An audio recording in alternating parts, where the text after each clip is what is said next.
So customer's car, 2014 Mini Cooper, the DSC ABS module, it wasn't registering, it wasn't online, so I had to go to Orlando Junkyard to look for one for a 2-hour trip and back, but I found it. So guys, we're at the Junkyard looking for ABS module. This one has approximately 80,000 miles on it.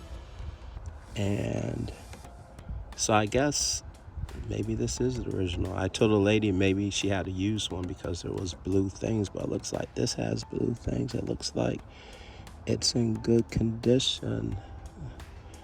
So let's go ahead and pull it. We're just gonna cut the brake lines, and I'm just gonna cut the wire harness to make this job a little bit easier. The only thing we have to do, guys, is we're just gonna be pulling this and that, pulling this cowl, and then we're gonna go ahead and get this out of here real quick.